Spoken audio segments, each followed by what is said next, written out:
The shout cut through the market noise like a slap. Eleanor Whitmore turned fast, her basket of thread swinging against her hip, and saw three young women circling an old woman near the fish stalls. The old woman had dropped her cane. Nobody moved to pick it up. One of the women, dressed in blue silk far too fine for a Tuesday morning, kicked the cane further away with the toe of her shoe and laughed.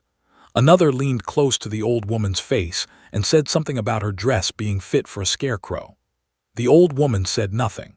She stood very still, her hands shaking, her eyes fixed on a point somewhere past all of them, as if she had learned long ago that silence was the only shield she had. Eleanor did not think. She never did in moments like this. Her mother always said that was her worst fault and her best quality, depending on the day.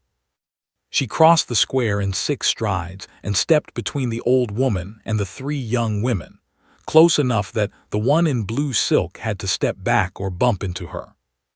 "Pick up her cane," Eleanor said. The woman in blue silk blinked as if a chicken had spoken to her. "Excuse me." "I said pick up her cane. You knocked it away, put it back in her hand."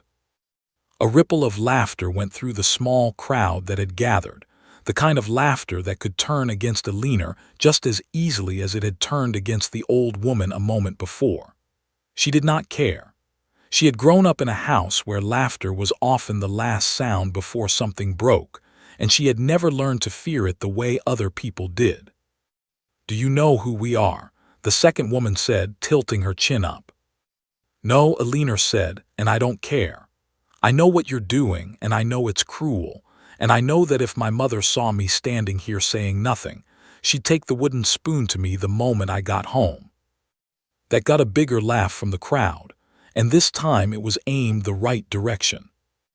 The third woman, quieter than the other two, looked uncomfortable now, glancing at the old woman's trembling hands, at the mud on the hem of her plain gray dress, at the cane lying in a puddle by the fish cart. She tugged at her friend's sleeve. "Come on," she said. "Let's go." The woman in blue silk held Eleanor's gaze for one more moment, deciding whether this was a fight worth having in front of half the market.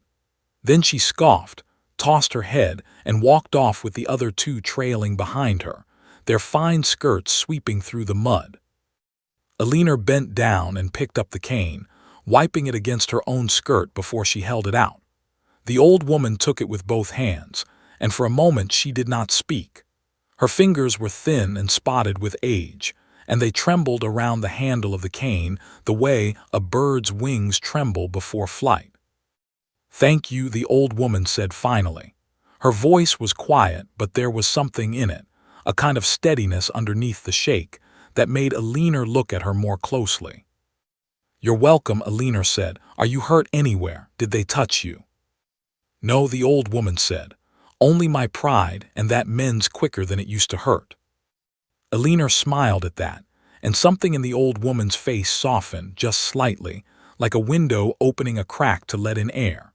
She gathered the parcels that had spilled from the old woman's basket, a wrapped bundle of ribbon, a small tin of tea, a folded letter with a wax seal that Eleanor did not look at closely because it was not her business to look. "Let me walk with you a little way," Eleanor said, "just until you're clear of the crowds."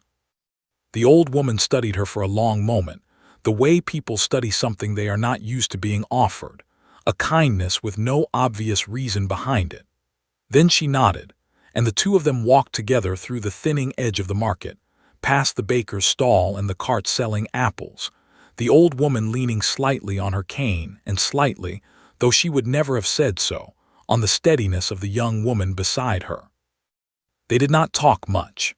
Eleanor asked no questions about who she was or where she had come from, and the old woman offered nothing beyond a few words about the weather turning colder and the roads getting worse each year. When they reached the edge of the square, near where the cobblestones gave way to a wider road leading out of town, the old woman stopped. "This is far enough," she said. "I have someone waiting just beyond the hedge there. Thank you again." "It was nothing," Eleanor said, already turning to go back the way she had come, her mind already moving toward the mending she still had to finish before dark, the coal that needed buying, the coughing she had heard from her mother's chest that morning that she did not like the sound of. "Wait," the old woman said. Alina turned back. "May I ask your name?" the old woman said. "Alina Whitmore," she said. "I live above the shop on Miller Lane past the chapel. My mother does the mending there."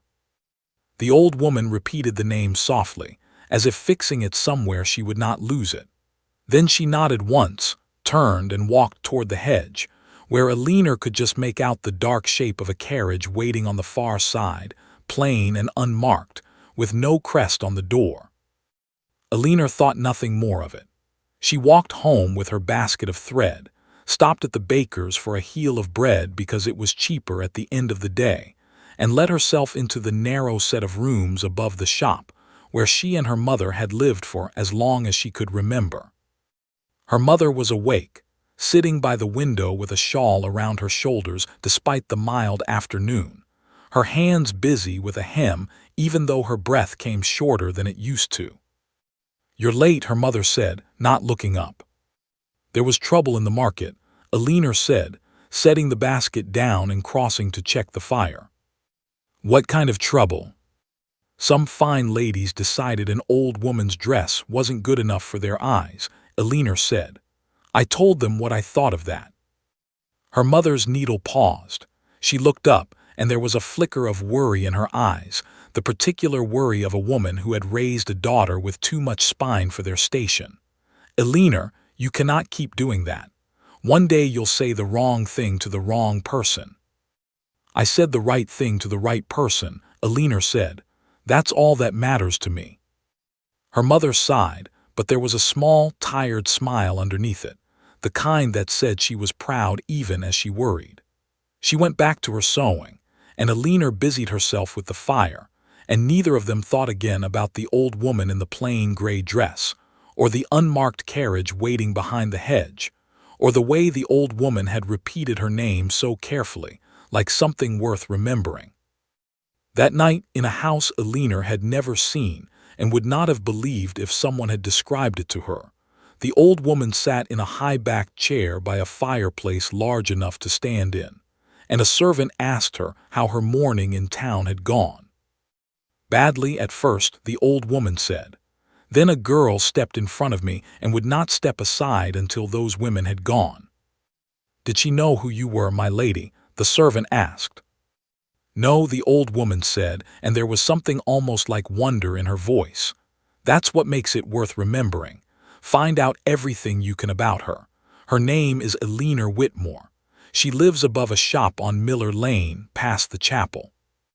The servant bowed and left the room, and the old woman sat alone by the fire for a long while, turning the folded letter over in her lap, the one with the wax seal, the one that bore her son's crest, the Duke of Ashcombe, and thought about how rare it was, in a life spent surrounded by people who knew exactly who she was, to be helped by someone who did not. 3 days passed before Alina thought of the old woman again, and even then it was only a passing thought, gone as quickly as it came, crowded out by the small emergencies of an ordinary life.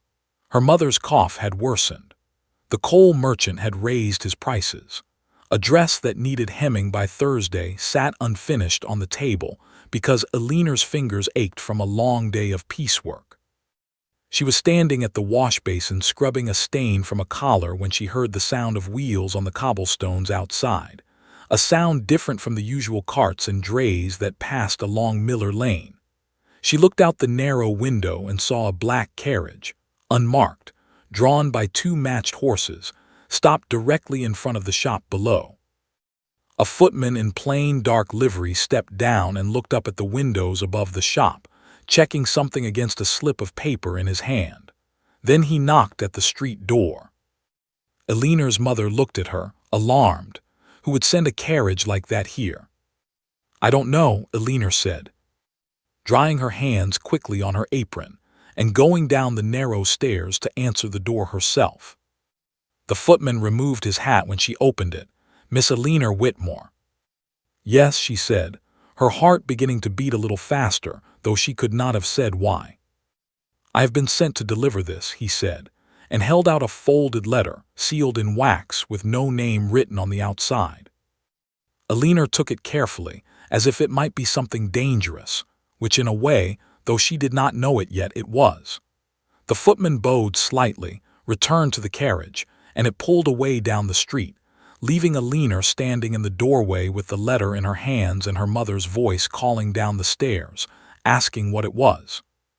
She broke the seal there in the doorway, unable to wait even the few steps back up to the rooms above.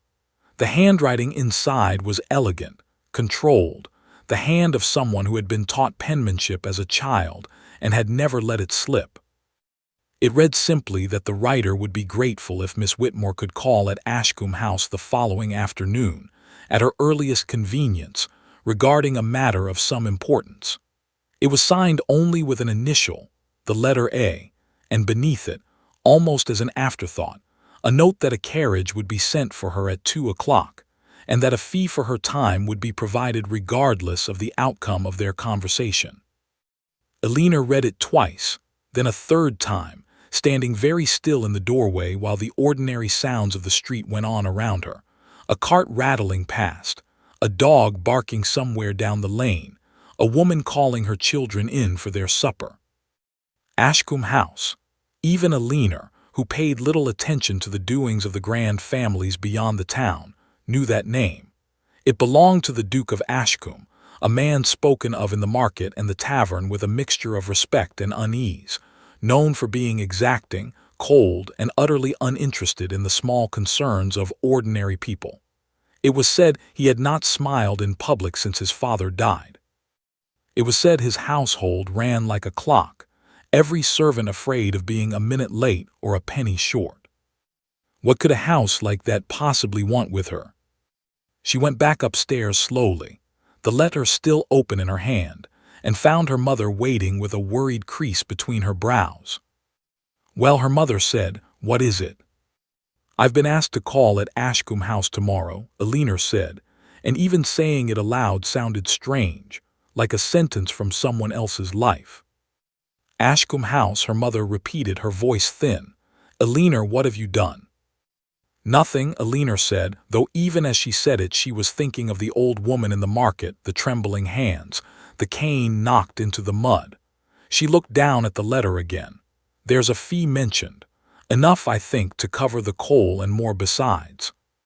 Her mother's worry did not disappear, but it shifted, the way worry does when practical need presses against it. They sat together that evening and talked it over more times than either of them could count, turning the letter this way, and that, as if a different angle might reveal more than the words already had. In the end, there was no real question of refusing. The fee alone was too much to turn away, and beneath the caution, Alina felt something else stirring, a curiosity she did not want to admit to, a small and stubborn hope that whatever waited at Ashcombe House might be more interesting than another day of mending collars and stretching coal to last the week. She slept badly that night, and when she woke the next morning, the light through the thin curtain seemed sharper than usual, the whole day balanced on the edge of something she could not name. At 2 o'clock exactly, the same black carriage stopped outside the shop on Miller Lane, and the same footman stepped down to open the door for her. Alina smoothed her best dress, which was still nothing compared to what she imagined waited at the other end of the journey, kissed her mother's cheek, and climbed inside before her courage could fail her. The carriage rolled out of town, and along a road she had never traveled before, past fields and hedgerows, and finally through a set of iron gates so tall they seemed to swallow the afternoon light. Beyond the gates, the drive curved through an avenue of old trees, and at the end of it, rising out of the grounds like something from a story rather than a place a person could actually live, stood Ashcombe House. Alina pressed her hand flat against the carriage window and stared, and for the first time since the letter had arrived, she felt something close to fear. The carriage came to a stop beneath a stone archway, and before Alina could gather her thoughts, the door was opened and a hand offered to help her down. She took it, stepped onto gravel raked so smooth it looked like the surface of still water, and stood for a moment staring up at the front of the house, at windows taller than her whole body, at stone carved with shapes she did not know the names of. A woman in a dark dress and a starched white collar met her at the door. "Miss Whitmore," the woman said, and it was not a question. "Please follow me." Alina followed her through a hall with a ceiling so high her neck ached from looking up at it, past paintings of stern faces in old clothing, past a staircase wide enough to fit her mother's whole shop twice over. Her shoes, which had seemed perfectly respectable on Miller Lane, sounded loud and wrong against the polished floor, and she found herself walking on the balls of her feet without deciding to. They stopped before a set of double doors, and the woman knocked once, then opened them without waiting for an answer. "Miss Alina Whitmore," the woman announced and stepped aside. The room beyond was smaller than Alina had expected, warm with firelight, lined with books and soft furniture rather than the cold grandeur of the hall. And there, in a high-backed chair near the fire, sat the old woman from the market, dressed now in dark green silk instead of plain gray wool, a shawl of fine wool around her shoulders instead of the thin one Alina remembered. For a moment Alina simply stood in the doorway, unable to make sense of what she was seeing. "You," she said, before she could stop herself. The old woman smiled, and it changed her whole face, softened the lines around her eyes in a way Alina had not seen in the market. "Come in, child. Sit down. You look as though you've seen a ghost." "I don't understand," Alina said, crossing the room slowly and lowering herself into the chair opposite, perched on the very edge of it as if she might need to leave quickly. "You wrote to me. You sent a carriage. This is Ashcombe House." "It is," the old woman said. "And I am Augusta, Dowager Duchess of Ashcombe, though I would ask you for now to simply call me Augusta, as you would have called me if we had met under any other circumstance." Alina felt the words land somewhere behind her ribs, a slow, spreading kind of shock. She thought of the wooden spoon comment she had made in the market, the way she had told 3 strangers she did not care who they were, and pressed her hand flat against her knee to steady herself. "I didn't know," she said. "In the market. I would have said the same thing regardless, but I didn't know who you were." "I know," Augusta said, "and that is precisely why I wanted you here." A servant entered with a tray of tea, poured 2 cups without a word, and withdrew again, closing the doors softly behind her. Augusta waited until they were alone before she spoke again. "I go to the market unattended more often than my household would like," she said. "My son believes it beneath my dignity, my servants believe it beneath their care of me, and between the 2 of them I have spent the better part of the last year being treated like an ornament that has outlived its usefulness. Nobody in this house has spoken to me the way you did in that square in a very long time. Not out of unkindness, you understand, out of a kind of forgetting. They forget I am still a person, and not simply a title to be managed." Alina did not know what to say to that, so she said nothing, and sipped the tea, which was better than any she had ever tasted. "I would like you to come and stay here," Augusta said, and watched Alina's face carefully as she said it. "Not as a servant. I have servants enough. As a companion. Someone to read with me, to walk with me, to argue with me over chess, which I am told I play abominably and refuse to be told so by anyone in my employ. Someone who does not care what my name is worth." Alina set the teacup down carefully, aware suddenly of how much her hand wanted to shake. "Why me?" "Because you didn't know," Augusta said simply. "Because you stepped between me and 3 cruel young women without knowing there was anything to gain from it. That is worth more to me than any reference or recommendation could be." Alina sat with the offer for a long moment, turning it over the way she had turned the letter over the night before, looking for the trick in it, the catch, because things like this did not happen to girls like her without some catch attached. "My mother is unwell," she said finally. "I do the mending for us both. I cannot simply leave her." "Then bring her here," Augusta said, as if it were the simplest thing in the world. "There is a physician who calls twice a week for my own health, and I assure you he has little enough to occupy him with an old woman who refuses to admit when she is tired. Your mother would want for nothing."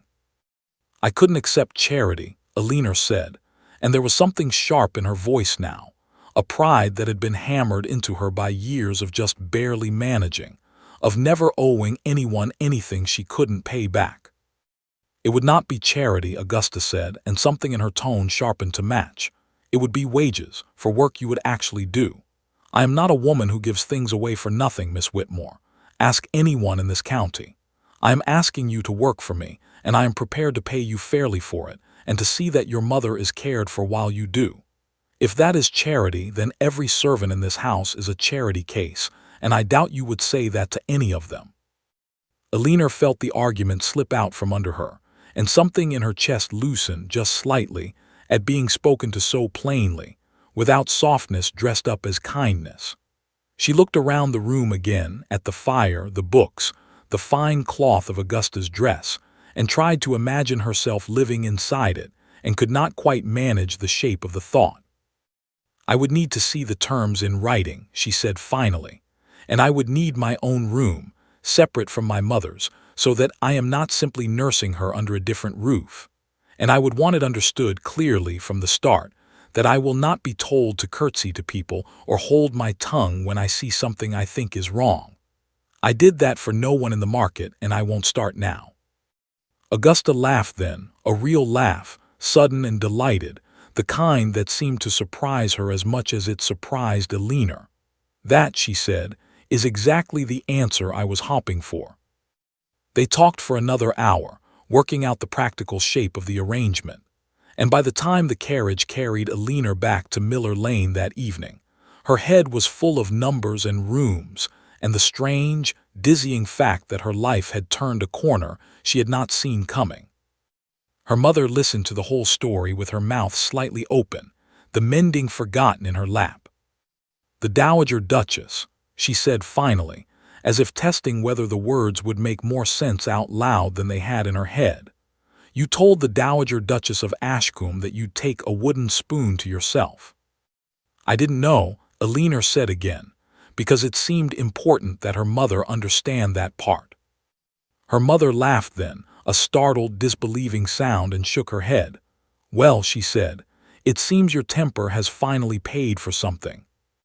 They moved within the week, into rooms at Ashcombe House that were larger and warmer than anything either of them had known, though Alina's mother fretted constantly about being a burden, about taking up space that wasn't rightfully theirs, until Augusta herself came to visit her one afternoon and sat with her for an hour, and whatever was said between them, her mother never fretted about it again. Alina settled into a rhythm she had not expected to enjoy as much as she did.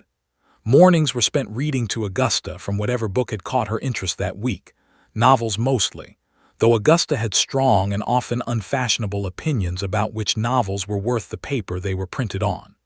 Afternoons were spent walking the grounds, slow loops around the gardens that grew slightly longer each week as Augusta's strength, unexpectedly, seemed to improve with the company. Evenings were spent over chess, which Augusta did indeed play abominably, and which she refused just as she'd promised to be told so gently. It was during one of these evenings, 3 weeks into her new life at Ashcombe House, that Alina first heard the servants speaking in low, anxious voices in the hall outside the drawing room, and caught a name she did not recognize. "Mr. Vane has arrived," one voice said, unannounced again. "Her Grace will not be pleased." Augusta, sitting across the chessboard with her hand hovering over a knight she had no business moving, went very still. "Who is Mr. Vane?" Alina asked quietly. "My late husband's nephew," Augusta said, and there was something new in her voice, something Alina had not heard from her before. "Careful, guarded. My son's cousin. He visits when he wants something, and he always wants something." Before Alina could ask what that might be, the doors of the drawing room opened without a knock, and a man stepped inside, tall, well-dressed, with a smile that did not reach his eyes and a way of looking at a room as if he were already deciding what in it belonged to him. "Aunt Augusta," he said smoothly, bowing just slightly. "How well you look. And who is this?" Eleanor felt Augusta's hand find hers under the edge of the small table between them. A light, quick pressure, there and gone. "This is Miss Whitmore," Augusta said, her voice perfectly even. "My companion. Edmund, you might have sent word before descending on us." "I was passing," Edmund said, his eyes moving over Eleanor with an interest that made her skin prickle, though she could not have said exactly why. "I thought I would call. Is Julian expected home soon? I understood he was still in London." "He returns at the end of the month," Augusta said. "As you well know, since I imagine that is precisely why you are here now and not then." Edmund's smile flickered, just for a moment, something colder showing underneath it before the pleasant mask slid back into place. He said nothing further of consequence, made polite conversation for a quarter of an hour that felt, to Eleanor, like it lasted a great deal longer, and finally took his leave with another bow and a lingering glance in Eleanor's direction that she did not like at all. When the door closed behind him, Augusta let out a long breath, and her hand, when she reached for her tea, was not entirely steady. "You don't like him," Eleanor said. It was not a question. "I don't trust him," Augusta corrected. "There is a difference, and it is the difference that matters. He has spent years believing that if something were to happen to my son, this house and everything in it would fall to him. He has never quite forgiven the world for the fact that my son is alive and well and shows no sign of changing that arrangement." Eleanor thought of the look in Edmund Vane's eyes as he had studied her, and felt a small, cold thread of unease settle somewhere beneath her ribs, one that did not entirely leave her for the rest of that evening, or, though she did not yet know it, for a long while after. The end of the month arrived faster than Eleanor expected, and with it came a change in the household she could feel before anyone told her the reason. Servants moved with a sharper kind of purpose. The silver was polished twice in 1 week instead of once. Augusta grew quiet in the mornings, her eyes drifting often to the window that looked out over the drive. "He's coming today," Augusta said finally, on a morning when the light through the drawing-room windows was pale and gray with the promise of rain. "My son, Julian." Eleanor set down the book she had been reading aloud and studied the older woman's face, the tightness around her mouth that had not been there the day before. "You seem nervous," she said. "I am never nervous," Augusta said, in a tone that made it perfectly clear she was, in fact, quite nervous. "I simply prefer to know what I am dealing with before I am forced to deal with it, and my son is not a simple man to prepare for." "What is he like?" Eleanor asked, because she had gathered fragments of an answer from servants' whispers and Augusta's careful silences, but nothing whole enough to build a real picture from. Augusta considered the question for a long moment, turning her teacup slowly on its saucer. "He was not always the way he is now," she said. "He laughed more once. He trusted more easily. His father's death changed him, and then 2 years of managing an estate that his father had left in worse condition than anyone realized changed him further. And now he trusts almost no one, and laughs almost never, and works himself half to exhaustion because he is terrified of failing the name he carries. He will be suspicious of you. I want you to be prepared for that, and I want you to understand that it is not really about you at all." Eleanor absorbed this quietly and found, to her own surprise, that she was not afraid of the prospect. She had faced down 3 cruel young women in a marketplace without knowing who any of them were. A tired, suspicious Duke did not seem, on the face of it, so very different.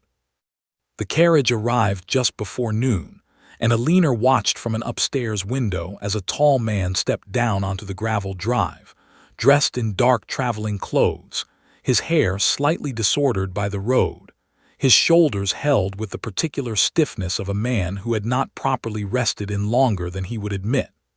He did not look up at the house the way most visitors did, taking in its grandeur. He simply walked toward the door as if the house were a task waiting to be completed, one more item on a very long list. She did not meet him properly until dinner, when she was seated at the long table alongside Augusta, and the Duke of Ashcombe entered the dining room already frowning, his eyes moving over the table and landing, inevitably, on her. "Mother," he said, and his voice was low and controlled, a voice used to being obeyed without needing to be raised. "Who is this?" "This is Miss Eleanor Whitmore," Augusta said, with a calm that Eleanor suspected was costing her a great deal of effort. "My companion." "Your companion," the Duke repeated, and he took his seat at the head of the table without offering any greeting at all, his eyes still on Eleanor in a way that felt less like curiosity and more like an inventory being taken. "Since when do you require a companion?" "Since I decided that I did," Augusta said. "Julian, you have been home for less than an hour. Must we begin with an interrogation?" The Duke said nothing further during the soup course, but Eleanor could feel his attention on her the whole time, weighing, measuring, and she found herself sitting up straighter under it, refusing to let it make her small. It was over the second course that he finally spoke to her directly. "Miss Whitmore," he said, "tell me how you came to be employed in my mother's household." "I stepped between her and some cruel women in the market square," Eleanor said plainly, because she had never learned the trick of dressing up a simple truth in more elaborate clothing. "I didn't know who she was. She sent for me afterward and offered me a position." "You didn't know who she was," the Duke repeated, and there was something skeptical in it, the tone of a man who had heard a great many convenient stories in his life and had learned to doubt most of them on principle. "No," Eleanor said. "If I had known, I imagine I would have been too frightened to say anything at all, and your mother would still be standing in the mud with her cane knocked out of her hand, while 3 women in silk laughed at her dress." The table went quiet. Augusta's mouth twitched, the beginning of a smile she was clearly fighting to control. The Duke's expression did not change, but something in his eyes shifted, a flicker of surprise quickly smoothed away. "You are very direct," he said. "I find it saves time," Eleanor said. He studied her for a long moment, and she made herself hold his gaze, refusing to look down at her plate the way she suspected most people in this house did when the Duke of Ashcombe looked at them like that. Something about the refusal seemed to interest him more than anything she had said. The dinner continued in relative quiet after that, though Eleanor was aware, for the rest of the meal, of being watched, assessed, weighed against some invisible scale the Duke carried with him at all times. In the days that followed, he found reasons to be present when she was with his mother, standing near the door of the drawing room during their chess games, appearing in the hall when she and Augusta returned from their walks. He asked her questions, sharp and pointed, about her family, her upbringing, her reasons for accepting the position, and she answered every one of them without flinching, without softening, without giving him the flattery she suspected he was half expecting and fully dreading. "You must want something," he said to her one afternoon, catching her alone in the library while Augusta rested upstairs. "Everyone who comes near this family wants something eventually."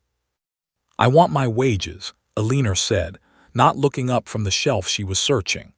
"I want my mother to keep improving under the physician's care, and I would like you to stop looking at me as though you expect me to steal the silver the moment your back is turned."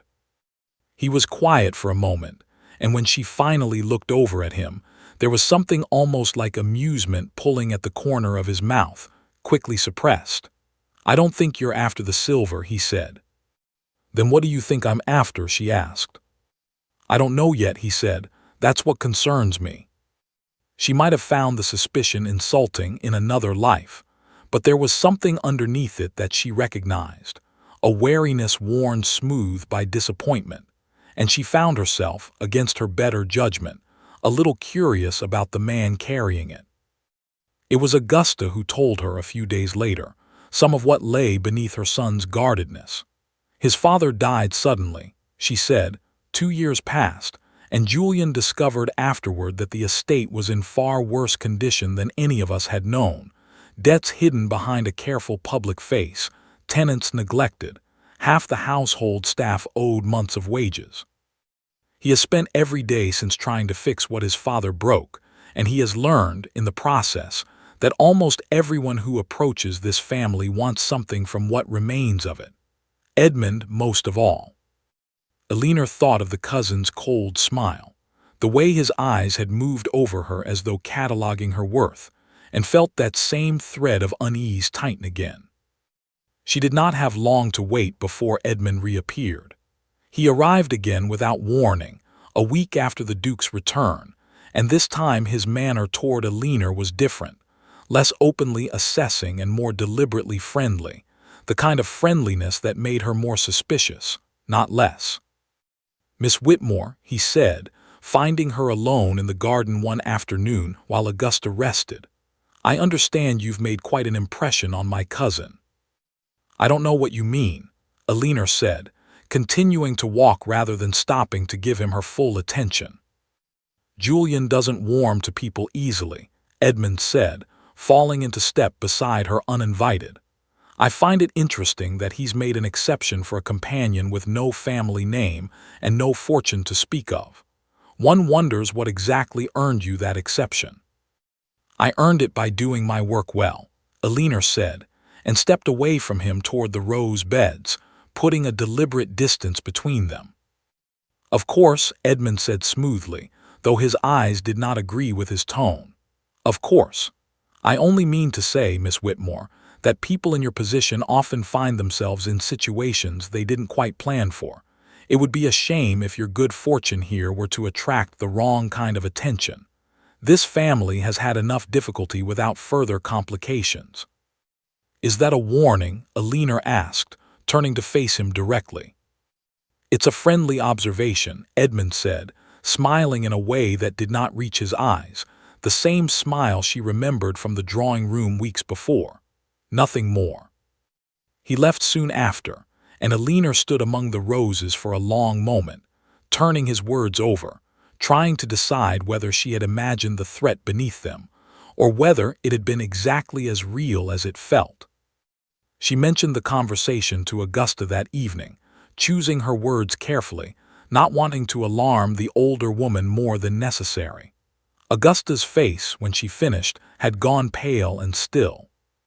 "He is testing the ground," Augusta said quietly. "He does this before he moves against something.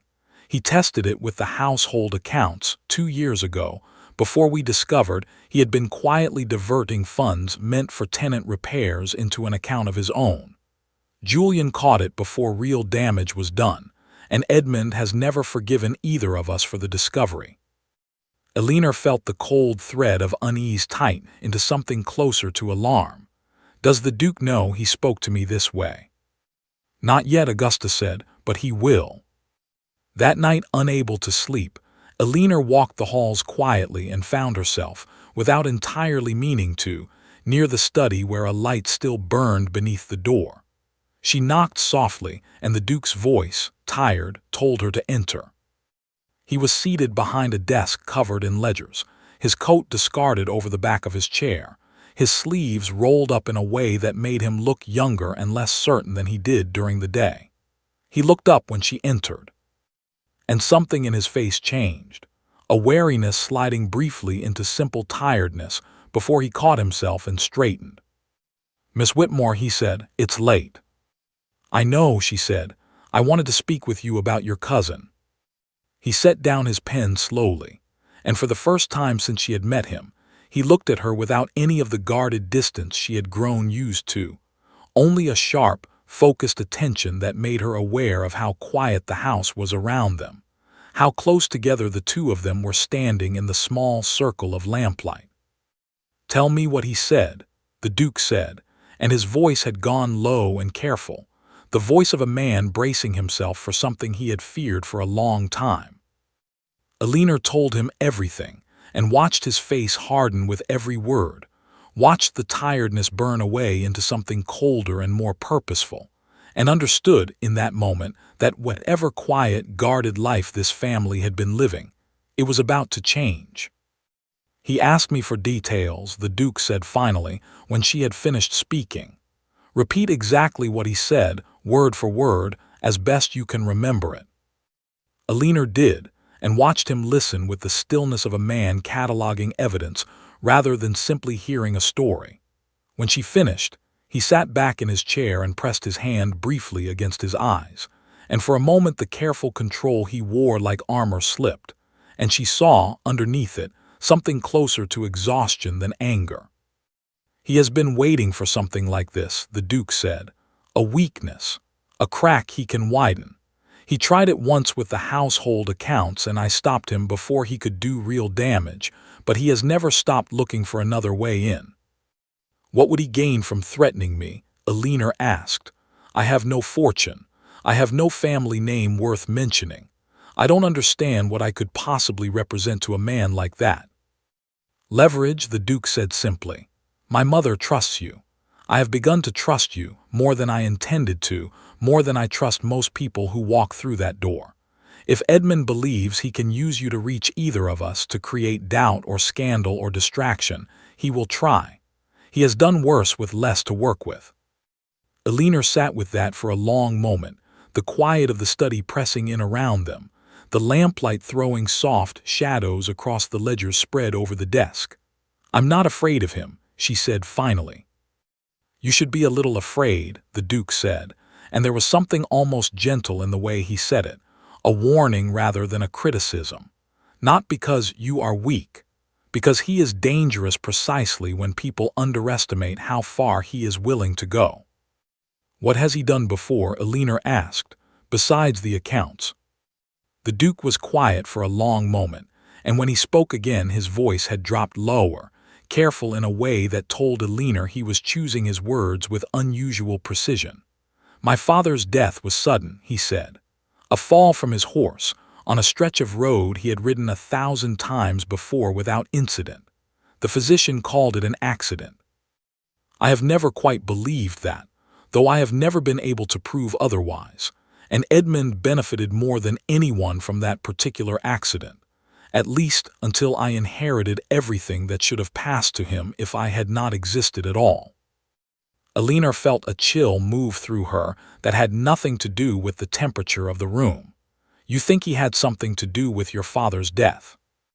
"I think," the Duke said carefully, "that I have spent 2 years watching my cousin circle this family like something waiting for an opening, and I would be a fool not to wonder.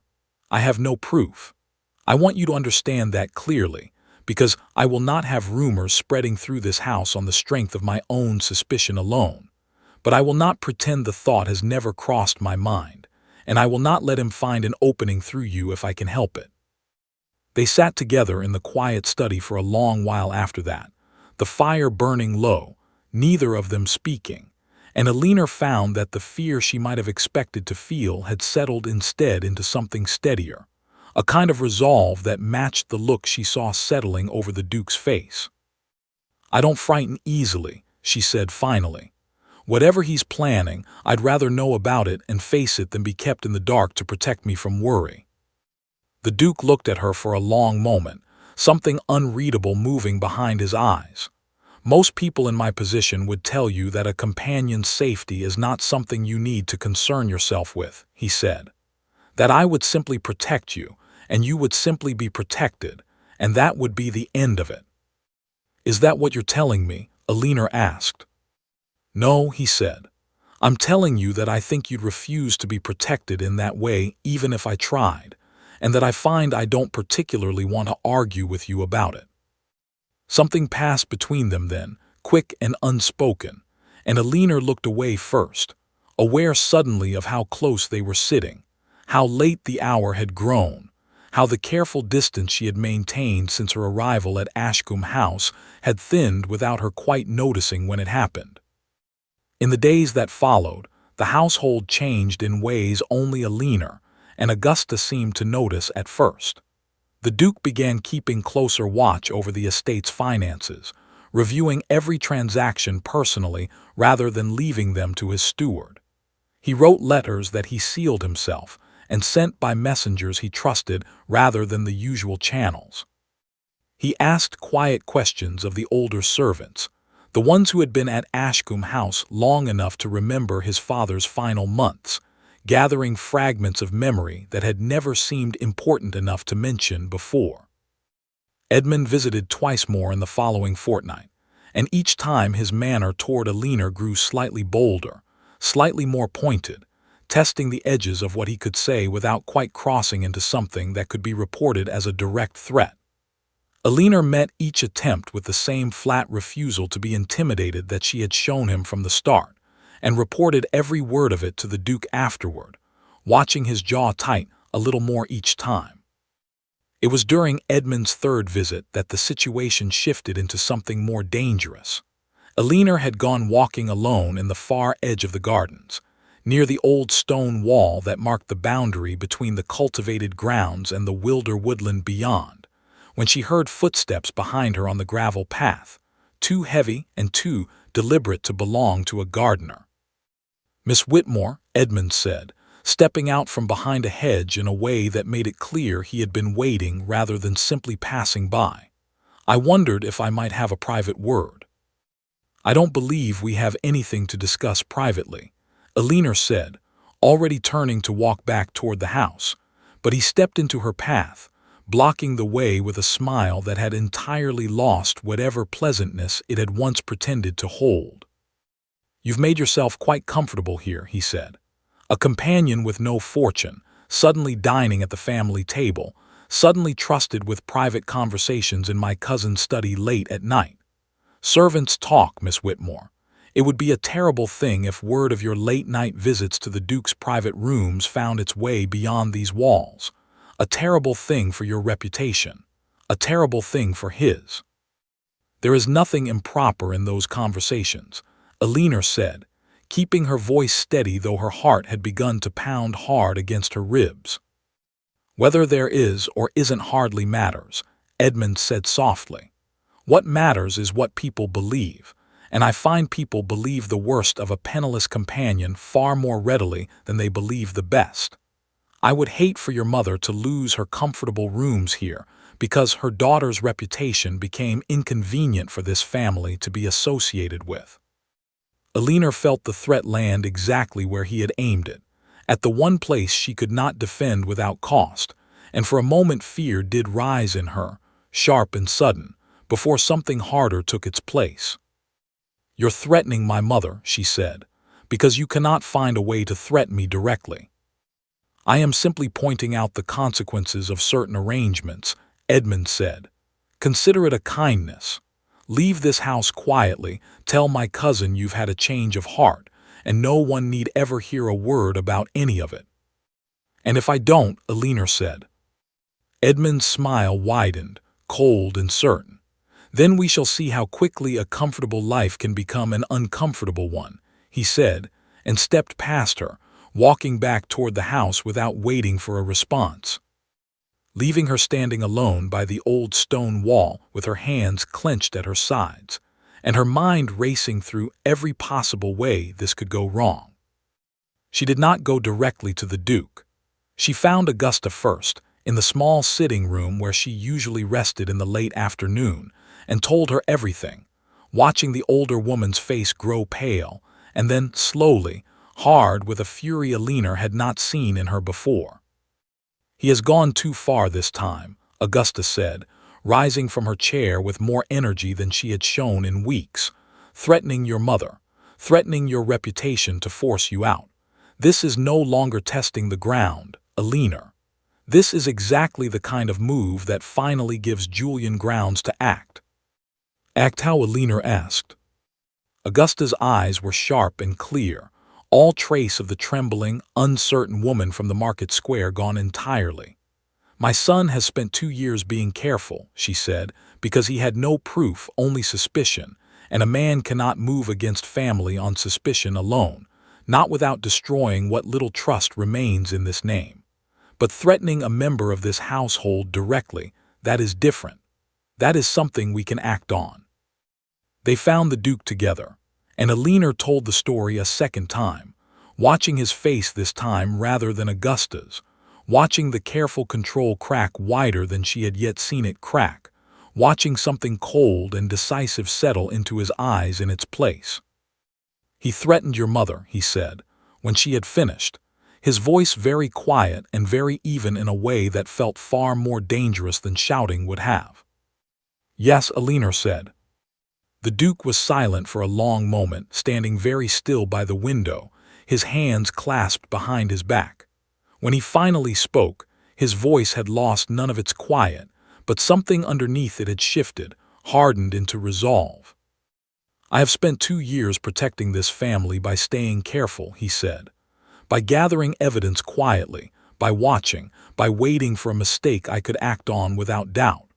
I believe my cousin has just made that mistake.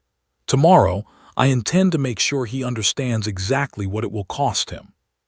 The Duke did not sleep that night.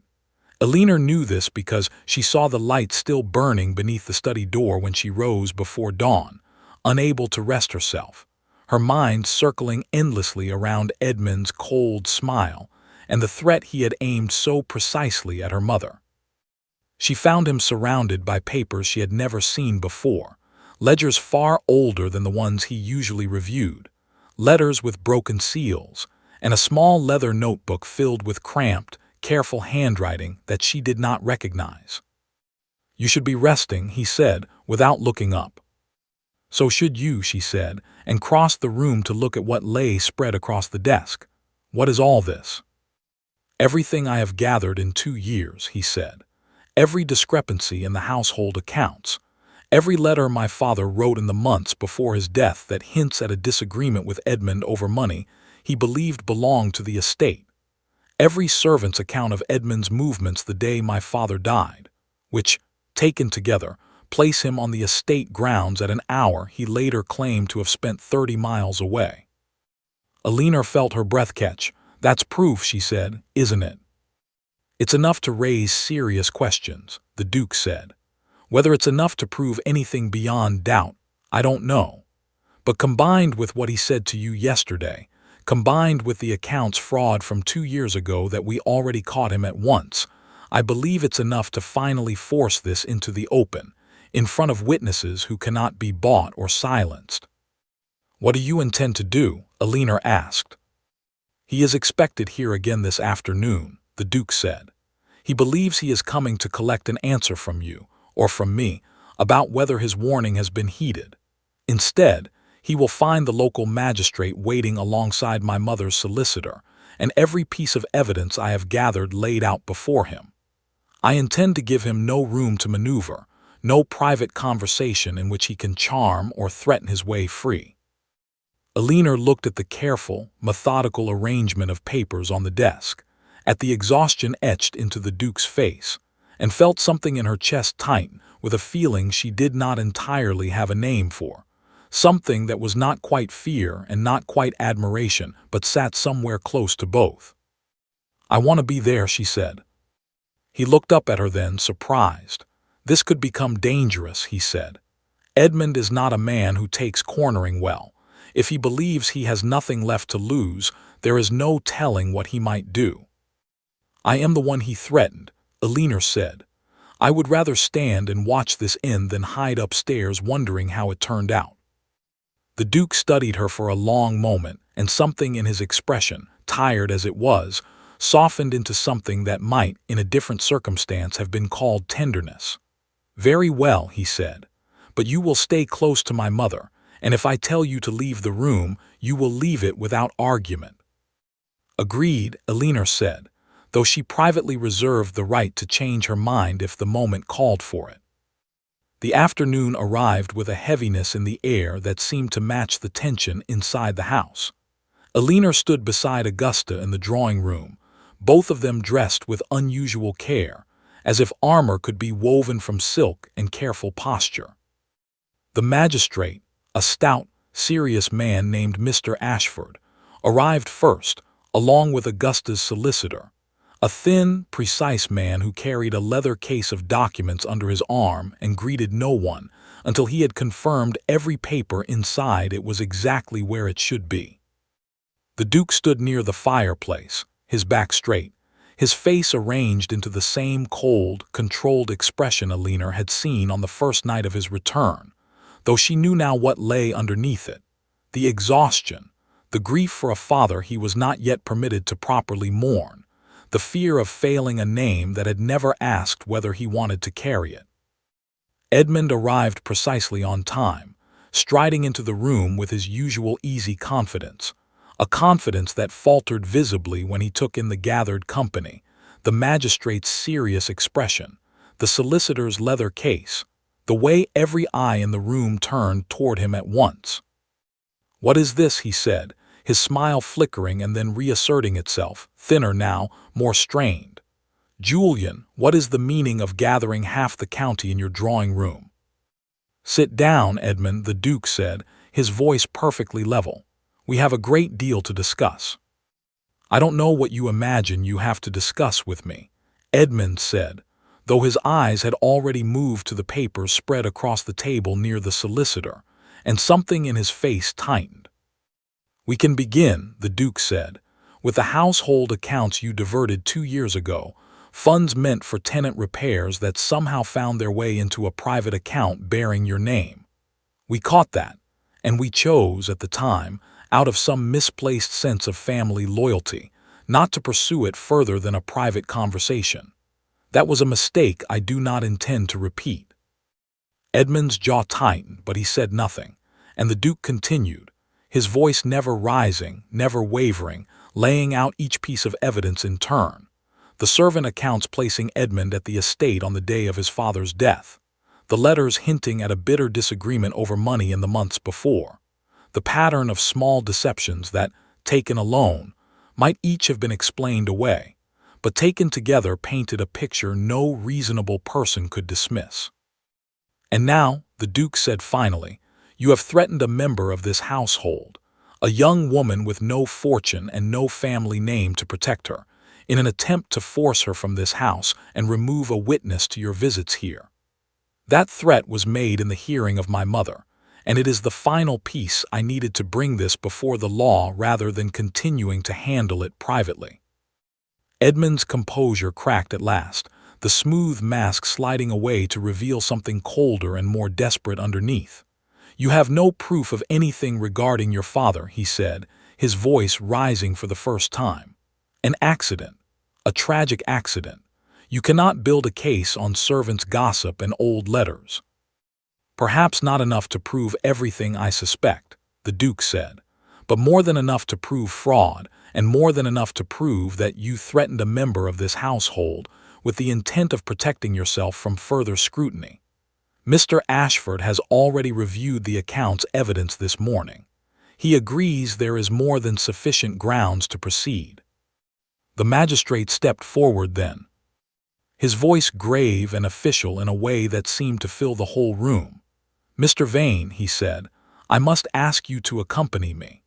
There are questions regarding the estate accounts that require formal answers, and further inquiries regarding your movements on the day of the late Duke's death that this office intends to pursue." For a moment Edmund did not move, his eyes darting around the room as if searching for some avenue of escape that did not exist, some argument that might still turn the tide. His gaze landed on Alina, standing beside Augusta, and something ugly flickered across his face. "This is her doing," he said. "A penniless companion, worming her way into this family's trust, turning you against your own blood." "I turned against no one," Alina said, refusing to let his words land the way he wanted them to. "You did that yourself, the moment you threatened my mother to protect your own secrets." Edmund's composure finally broke entirely, and for one dangerous moment it looked as though he might do something reckless, his hand twitching toward the door, his eyes wild with the particular desperation of a man who has just watched every careful plan collapse at once. But the magistrate moved with a speed that belied his stout frame, and 2 men who had been waiting quietly outside the drawing room entered at his signal. And whatever Edmund had considered doing, he thought better of it, his shoulders slumping in defeat as he was led from the room without another word. The silence that followed felt enormous, the whole house seeming to exhale at once. Augusta sank slowly into a chair, her hand pressed against her chest, and Alina moved to her side immediately, kneeling beside her. "Are you well?" Alina asked. "I am better than well," Augusta said, though her voice shook slightly. "I am finally, after 2 years, allowed to grieve my husband properly, without wondering every day whether his death was truly an accident." The magistrate and the solicitor took their leave shortly after, promising to keep the household informed as the formal inquiries proceeded, and the house settled slowly into a quiet that felt different from the tense quiet of the weeks before, lighter somehow, as if a weight long carried had finally been set down. That evening, Alina found the Duke alone in the garden, standing near the old stone wall where Edmund had cornered her only days before, his hands resting on the weathered stone, his face turned toward the last light of the setting sun. "It's done," she said, coming to stand beside him. "It's begun," he corrected, though there was less weariness in his voice than she had heard from him since her arrival. "Whatever the inquiries find, my father's memory will finally be properly examined instead of quietly buried under an assumption of accident. That matters more to me than I think I have properly said aloud to anyone." "You've carried this alone for 2 years," Alina said. "I understand why you're careful with people. I understand why you didn't trust me at first." "I don't think I could have carried it much longer," he said, turning to look at her directly, something raw and unguarded in his expression that she had not seen from him before. "And I don't think I trust easily, even now. But I trust you.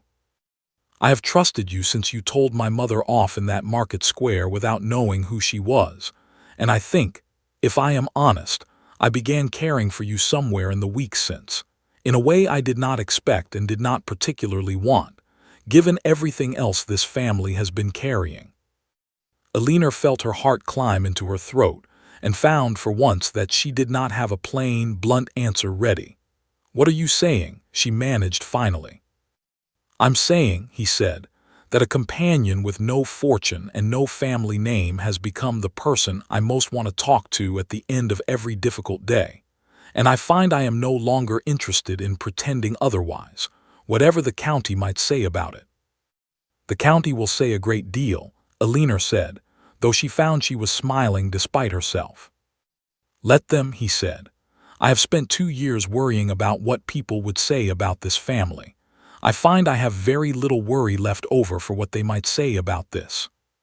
He reached for her hand, and she let him take it, standing together by the old stone wall as the last light faded from the sky, and somewhere behind them, at a window overlooking the garden, Augusta stood watching the two figures below with a quiet, satisfied smile, the kind of smile that belonged to a woman who had, in her own careful way, orchestrated exactly the outcome she had hoped for since the moment a stranger in the market square had knelt down to pick up her cane without knowing, or caring, who she was. In the weeks that followed, the inquiries into Edmund's conduct confirmed what the Duke had long suspected: fraud clear enough to secure a conviction, and questions about the late Duke's death serious enough that Edmund's protests of innocence convinced no one who mattered. Ashcombe House settled into a new rhythm, lighter than before, filled with the sound of Augusta's genuine laughter during chess games she still played abominably, with the sight of the Duke smiling in ways the servants murmured they had not seen since before his father's death, with Alina's mother recovering steadily under careful attention, until her cough became nothing more than a memory of harder times. Alina never did learn to curtsy properly, and nobody in the household ever again asked her to try. She had stepped between a stranger and cruelty without knowing what it might cost her or what it might give her in return, and in the end it had given her a family she had never expected to find, built not on the name she carried, but on the plain, stubborn kindness that had never once asked what anyone was worth before deciding they were worth defending.